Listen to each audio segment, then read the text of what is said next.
And with another BB Reads, where I got so excited, where I could talk about reads that I grab or gather from my library grab and go, and or any other ways that reads find me. And I'm really excited to do this one. I just did like 2 takes, and then I had to restructure it because I was getting so passionate about one book. And I have so many this time. I think in the last few videos, I did like 1 to 2 at a time. I did very short ones. I think I did a children's book one that was quite long, but still I was able to get through it efficiently. This time I have... Actually, I don't have that much that I kind of got into in this time around, but I will ask for grace in this particular one. The U.S. presents something new every day to grieve over and to be stunned by and to feel something for, and so my brain is kind of a little loopy today, but I really have the time and space to do this, so I really want to do it because it's nice. It's nice to be able to talk about books and reads because those things make me happy. So, without further ado, we're going to get right into it. This library grab and go, I like to say how these books found me.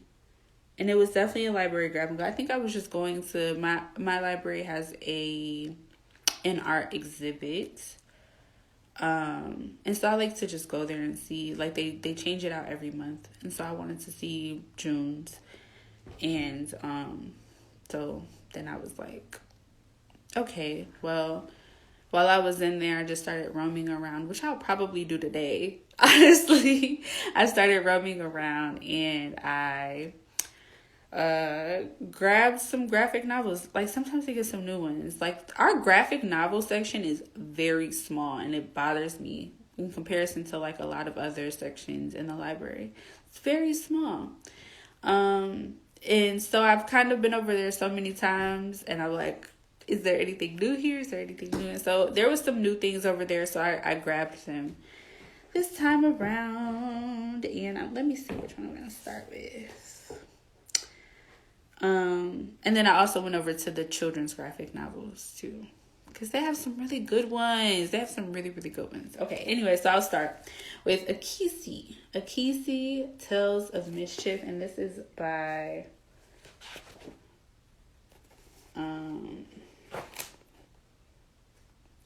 Marguerite Abouet, Abouet, and Matthew Sapin, Sapin. And these are some pretty unique spellings, but I will share those spellings when I write out the thing for this book.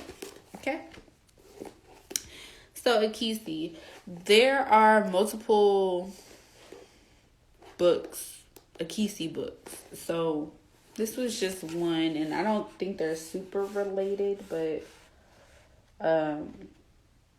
yeah. So Akissi Tales of Mischief. I love mischief stories.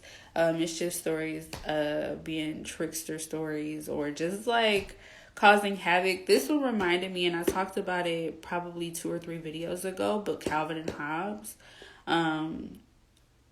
This one reminded me of like that Calvin and Hobbes vibe of just like y'all are just kind of living life and causing like trouble, and like, but it's like it's very innocent trouble, but it's also like what is really going on? It's super fun to like really get into the stories. Calvin and Hobbes was definitely a lot more satirical, but Akissi, as you can see, she's so fun. I feel like she was in my dream last night too. But let me read the back. So what do flying sheep, super missiles, and grandmother attacking coconuts have in common? One feisty little girl. Join Akissi and friends as they get up to all sorts of antics around their town and the Ivory Coast. There's loads of fun to be had as long as they manage to stay out of trouble. So these Akissi stories, and they're fairly short. I always have to remember to show the imagery, kind of to show the contents of the book. So you have these kind of like short story comic boards. They're only like 5 to 6 pages of just the different things that Akissi and her friends are getting into. And I really like this book because other than like Calvin and Hobbes, you know, that was a setting that is more familiar to me, being someone who has grown up in the US, and you know, there are certain things that just make sense because that was where the writer was writing from. Akissi is based in the Ivory Coast, which I think is near Benin, but it's definitely on the continent of Africa, on a very, would it be considered a country in Africa? Yes. So it's, I just want to make sure I'm saying things correctly, where you have like Nigeria. I don't have a map of Africa. I should have a map of Africa if I'm going to do this. But if Africa is this kind of shape, on this shape near here, imagine with me, near like if you're looking at a map, like near the left side of Africa, and at the very more so like bottom, that is kind of where the Ivory Coast exists. And so to have stories of mischief be placed in such a place, there are certain imagery, there are certain certain imagery, there is certain language being used here. Also, I think they mainly speak French, or a version of French, out in the Ivory Coast. There are certain there's just certain imagery because that place looks totally different. And so what the kind of mischief that you can get into in such a location is very specific. And I just think that reading Akissi makes that very prevalent and fun to kind of explore alongside her. So for example, they're in schools and stuff, and so to see how it was just really nice, beautiful imagery. But to see how, the retelling of these locations and how Akissi causes mischief within them is just, I don't know. For me, it's just very telling of the location. It's very interesting and intriguing to know what it's like to be in the Ivory Coast. And then also the kind of mischief that you can get into, right? If you're,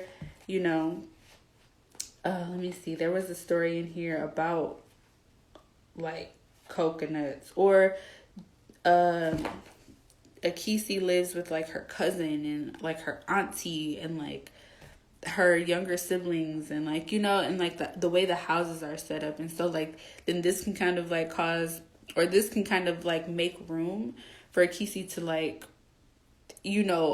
utilize her cousins as a part of that. I don't know how else to explain this, but utilize her cousins, this one where she was studying. She was there was mice coming in. Oh, they have a pet monkey named Bobo. It's wild to me, but it's so interesting. But anyway, she brings this mouse comes to visit her every night. And so she started leaving out pieces of food or peanut butter or something. Yeah, peanut sauce. It was the specificity of peanut sauce. Which then intrigues me about the dishes and the meals that are being eaten or that inspired this story. But yeah, she's leaving out bits of peanut sauce or whatever, and the rats are coming in, and they're chewing on the cousin's clothes, they're chewing on the brother's clothes. And so Akissi is her cousin is what is going on? Her aunt is what is going on? She's talking to the mom about this.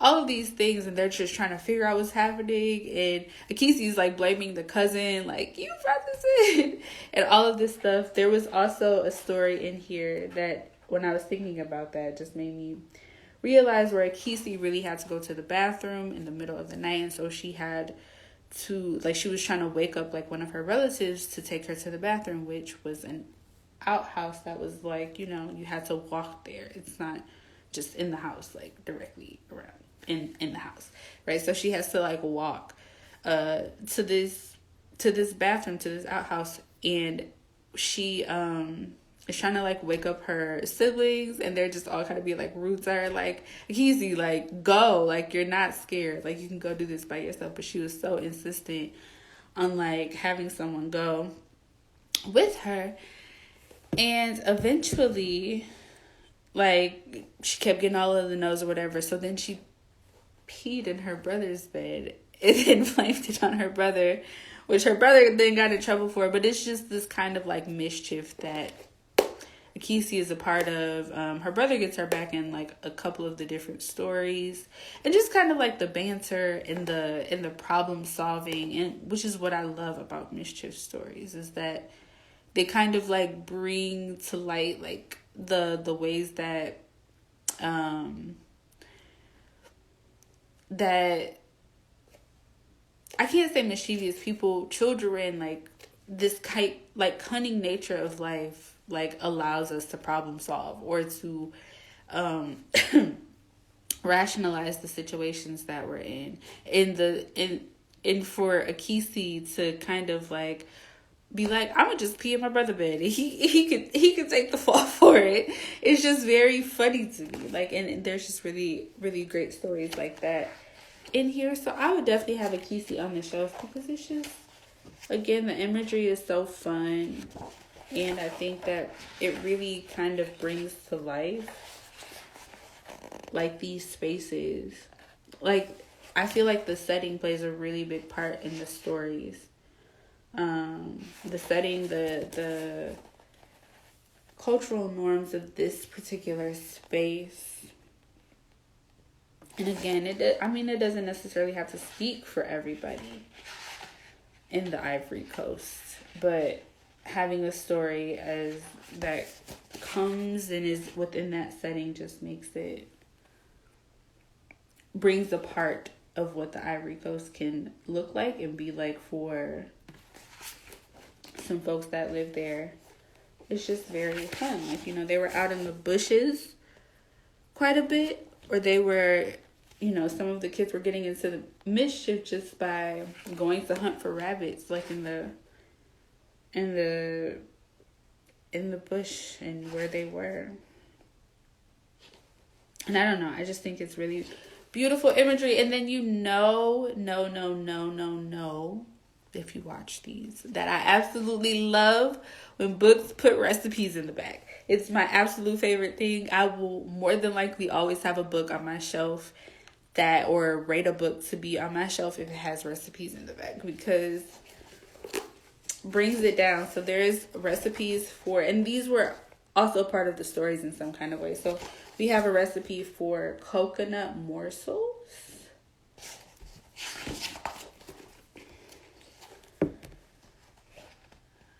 Clay or crunchy jewels, caramelized peanuts.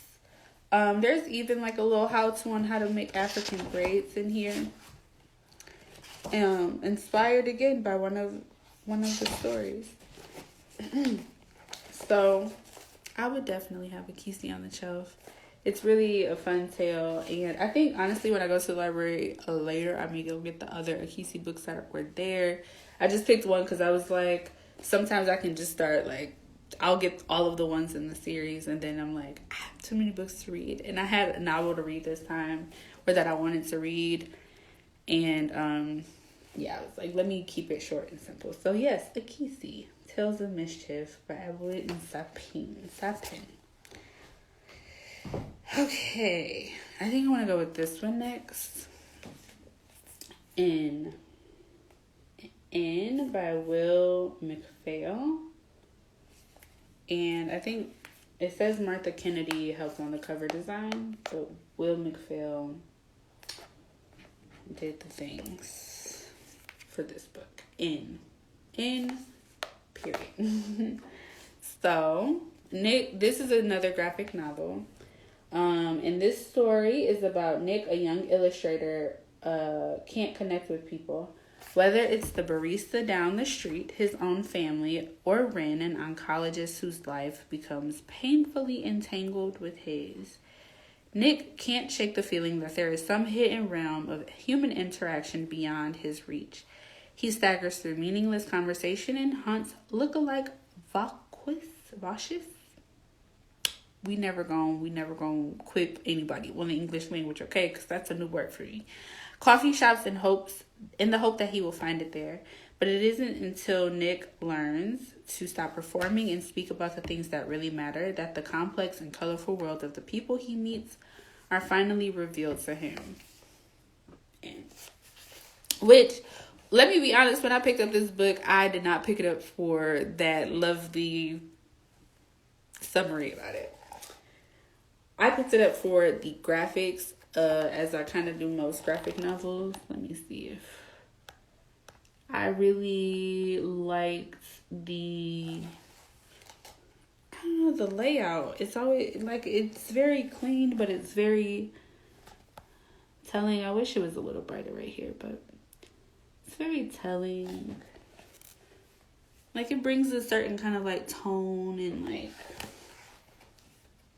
sincerity to the page, especially when it's like in this like gray.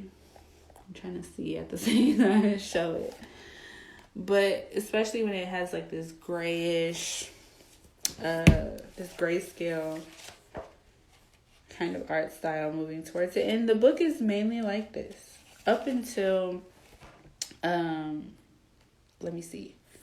until there are a certain point where, as the summary kind of said, once Nick is able to kind of like drop this performance of interacting with people and like really just try to get into people's lives and try to make connections with them, and also talk about the things that really matter to him, then he's able to kind of like feel and go into the complexities and the context and the colorfulness of his inner worlds and other people's inner worlds. And so then that's where you get like these pages and these bouts of color that Nick is into. And I found this story very interesting. I think it moved kind of quickly, just a tad bit for me. Let me see. There's another colorful page I'm trying to find. It moved quite quickly for me. But that doesn't have to be a bad thing. I think that that's also like my need to have all of the details of the story, and to still kind of follow the story format of like beginning, middle, end, where sometimes it can feel like beginning, middle, and then like abruptly ending. And that's kind of what it felt like for me, which is, again, not a bad thing. Not the worst thing in the world. I can survive a book like this.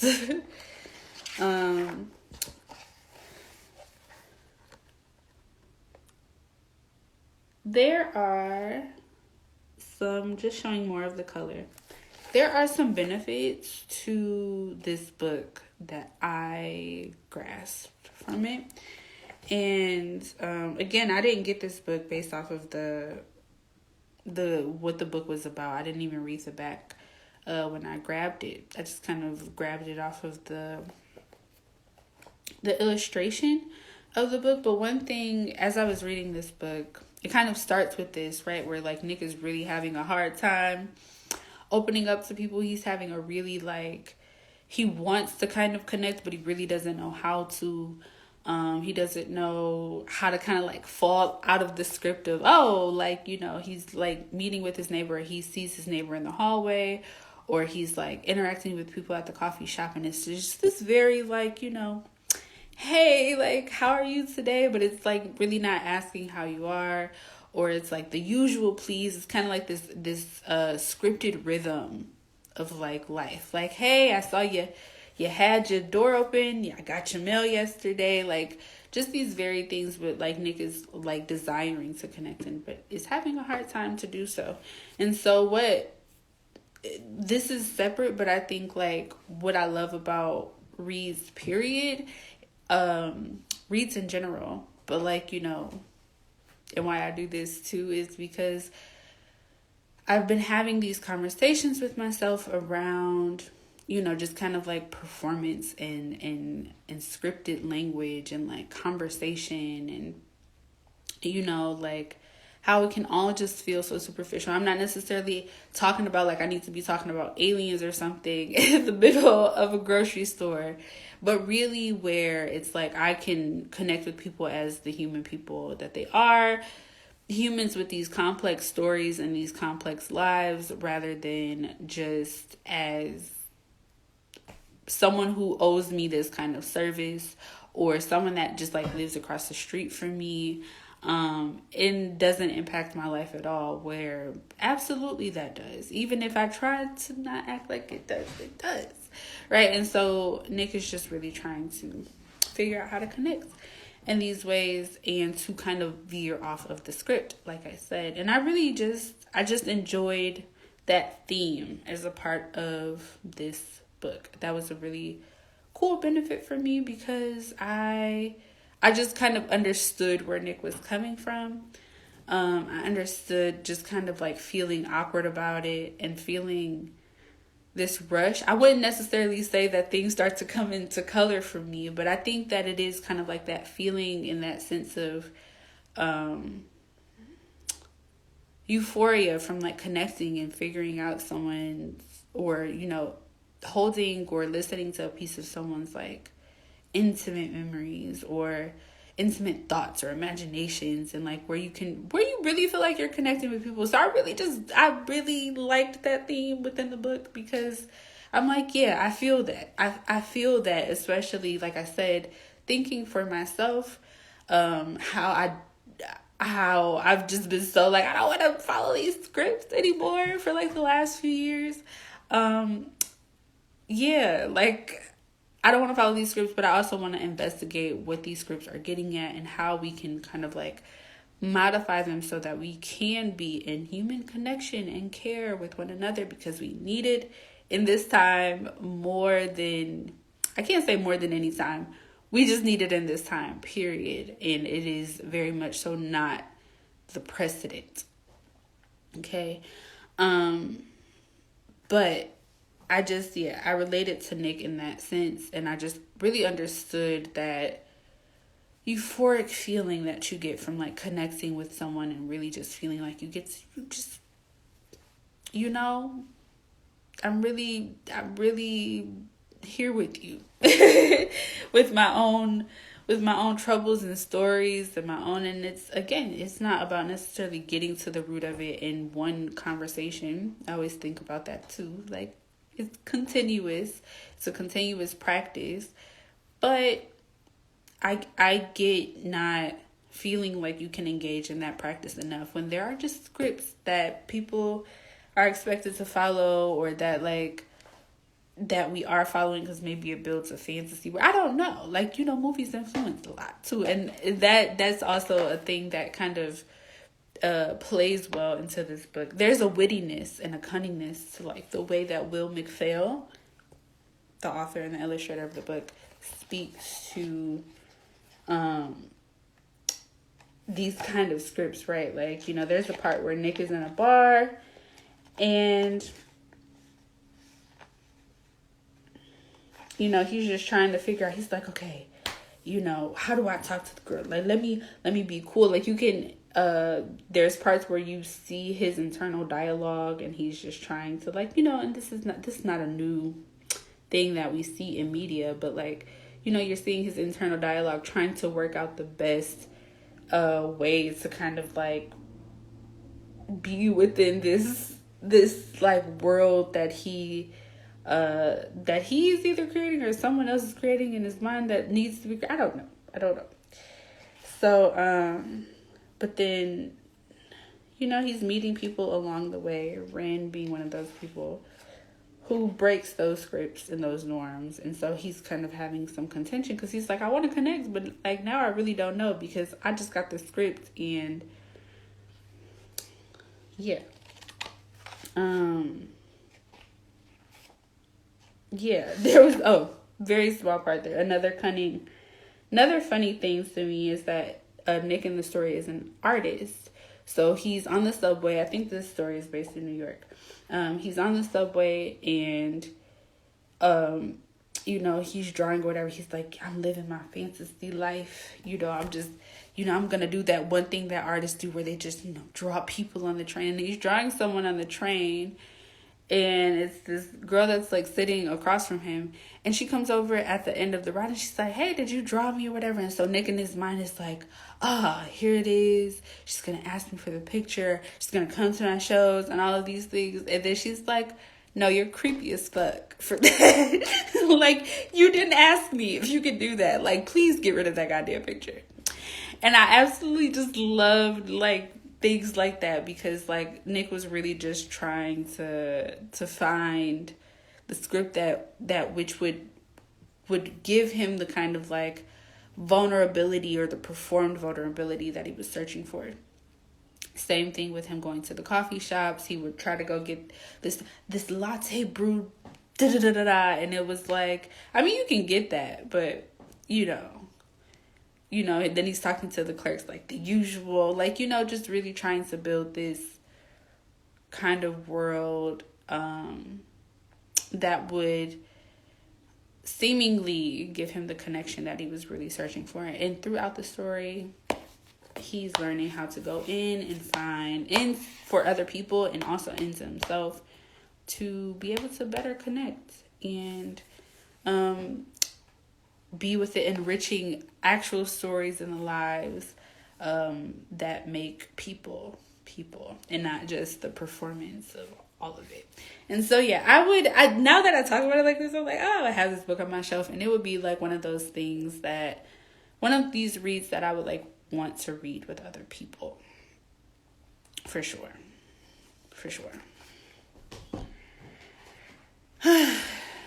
And talking about it.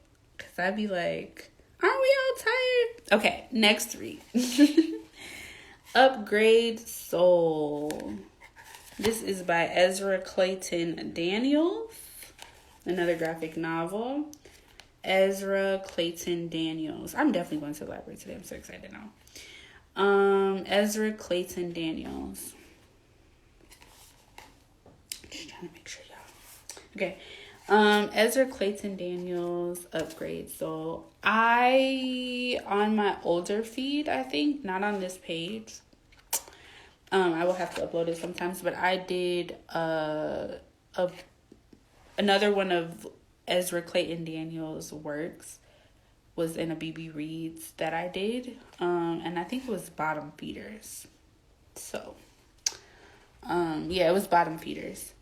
And so, unknowingly, not knowing that until after I did the research on this book, did I realize that. But, I've read some other Ezra Clayton Daniels upgrades. I don't know why I keep saying his name. And again, I'm not going to lie, I picked up this book not knowing the story, but also kind of seeing the weird, the kind of strangeness, the abstractness of the cover. I was like, this is interesting. And then seeing some of graphics, not necessarily grayscale. We got some colorfulness here. I wish I had more language to talk about like how like illustrating like this specifically for graphic novels is just can be so euphoric to look at, like how you storytell an illustration and in a graphic novel form is so. Shout out to the folks who know how to do this stuff, because it really can make or break a story. and it really can share with you where the story is going and the mood and the tone of the series or the story. So yeah, Upgrade Soul. For their 45th anniversary, Hank and Molly Nonar undergo an experimental rejuvenation procedure. Upgrade Soul. But the results are not at all what they'd hope. Severely disfigured, yet intellectually and physically superior duplicates of themselves. Can the original Hank and Molly coexist in the same world as their clones? Question mark. So, I'm going to start with the fact that I don't think I would have this book on my shelf. Okay? And I will also say, let me think about the word I want to say this in. So, let me say it like this. The summary kind of puts it together, but in my own words, again, you have this older couple. I don't remember how old they are, but they decide to go through this experimental rejuvenation procedure. I like the language around that, so I'm going to use it again. This experimental rejuvenation procedure that is supposed to revert their cells, revert them or elevate them, and recharge them, rejuvenate them. I should just use the words. Rejuvenate them so that they can be a stronger, healthier, more youthful version of themselves, even at their age. So this is what they're supposed to do. And for whatever benefits they want to have, it kind of goes through with that. This is a very first-timey procedure, and it has a lot of loopholes. It has a lot of secret attachments to it that just kind of doesn't make this kind of procedure a holistic procedure to begin with, and puts Molly and Hank at extreme risk, and has put them actually into two separate bodies. So then you have this one body who is, honestly, you can kind of tell from the cover now that I have it on the cover, that this is the body that it transforms to, while also taking their old bodies and severely aging them. And so both are existing in the world at the same time. This body is the one, I think, that is gaining super intellectual abilities, kind of comes with all of the benefits that was first introduced in the procedure, like, high intellectualism, stamina, prowess, like all of these things. And this body inhabits all of those things, while Hank and Molly's old bodies, I guess, are, again, severely aged. And so what they find out is that they need to be very much so near each other in order to survive. But these highly intellectual bodies are like, that's cool, but then they have different goals and desires than the original Hank and Molly. And because of that, the story gets messy very fast. Also, the person in charge of the experiment, the scientist who is headlining this kind of procedure, is doing so for the sake of his sister, who is, I think they describe in the book as being severely disabled. And, they're trying to figure out if this kind of procedure works so that they can work this procedure on her in the eventual things of it all. One of the clones in this body ends up falling in love with the sister, again making this a very messy story. Okay? Now, all of that to say, to my second point of why I would not have this book on my shelf is because I am questioning whether or not the author has the range experience in the consideration of people, specifically to the sisters, to the younger sisters,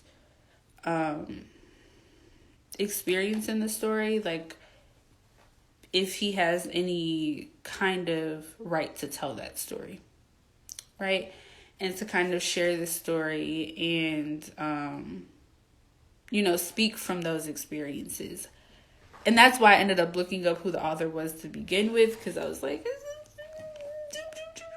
I'm questioning it. I haven't questioned it as so much as to confirm or deny, but, or I haven't looked into that fully as to whether or not to confirm or deny, but it is pretty assuming of what people of certain abilities or debilitating abilities or disabilities would want and desire for their lives, and it kind of makes them it's just very assuming, and I don't want to do that also with trying to explain this book, which is why I'm kind of like, not saying it fully, but yeah, it is very assuming and very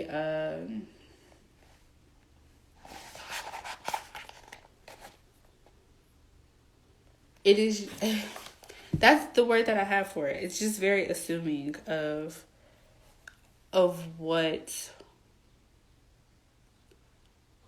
someone who may relate to this experience directly or not would desire and think or feel, and I don't know the range that Ezra Clayton Daniels has in order to be able to speak through characters that share these experiences too. And so I wouldn't have it on my shelf, but I am like desiring to see what could be said about this story, and specifically from the voices and people who can more so relate and find themselves in the experiences of the characters in the story, and what they feel about that portrayal. Because that's what it was. It was a portrayal of, it was speaking to something, but it was very much so like, do you have the range to speak on this in a way that is actually considerate and that has actually included people of similar or shared experiences. So yeah, Upgrade Soul. Okay. Very short one, because I didn't have much to say about that. And then my last one, which is not even a read at all, but it is for my old language learning baddies, which I am, and specifically for my Korean language learning bad self. My Korean English Bilingual Dictionary, and this is a visual one. Now again, this is not a book in terms of like a reading book, but as a companion, and as a companion to my language learning, my Korean language learning, that's how I'll be kind of assessing this or talking about this or sharing this. It is very useful. Books like this is something that I just like need to have around me. One of the things with learning a new language is relearning vocabulary. I was thinking about this the other day, but right now, like, I know all of my fruits in Korean, right? Like, I know all my fruits, but or I know a lot of fruits. I ain't gonna say I know more, but I know a lot of fruits. I know a lot of veggies. But the other day, I tend to do this a lot in my Korean or in my language learning period, is I am thinking about the things that I say in my primary language, which is English, and I try to see, I'm like, oh, I would need to know what that is. I try to like pick vocabulary from what I'm naturally already using so that I can like learn it. And I was doing something with an orange and I was like, oh yeah, I said orange, right? Which is the Korean word for orange. But then I was like, oh, I gotta dry the orange peels. So I need dried orange peels. And I was like, I don't know how to say orange peels. And I don't know how to say dried orange peels. And then I'm like, oh, the pulp. And now I gotta learn what a pulp is in this whole different language. And so something like this is very, very useful because it kind of breaks those things down for you just a lot better. Of course, it doesn't have every single word that is in the Korean language. It just won't. Especially, it doesn't have a lot of verbs in here. Or a lot of adjectives. Or a lot of sentence structures and storytelling. This is mostly vocab that you can use. But I think it's very important when studying a language to have something like this be a companion to you. And I kind of use it as a companion to help me like just write more fuller sentences. And I'm still utilizing it that way. But yeah, like it breaks it down from occupations to things on the farm, the types of farms. Which I was like, what you mean the types of farms? You got a fish farm in here, sheep farm, dairy farm, vineyard, fruit farm, pig farm. You got the tractor on here. You got the parts of a tractor on here. And it's like, it just gives you like companions like this, especially when they're visual. I really appreciate that it's a visual one. Can really just like help grow your vocabulary. It can help you like expand upon different things. Not just like I have an orange, but like I have an orange and I have to make dried orange peels out of this orange. It gives you more room to kind of speak to your experiences. It gives you more room to tell a story, to understand what you're doing, help relay that understanding to someone else. And so yeah, I think that having this is something that I'll have on my shelf. This is something that if you are a language learner, and they have different ones. They got Arabic, they got French, they got German, Hindi, Italian, Spanish, Russian, Portuguese, Polish, Mandarin, Chinese, and Japanese. They got different versions on here. And I think that this is very important. Again, this is not an extensive guide. This is not going to tell you how to use these things in sentences and complex sentences at all. Or how to have a conversation around these things in this language. But it does give some very expansive vocabulary.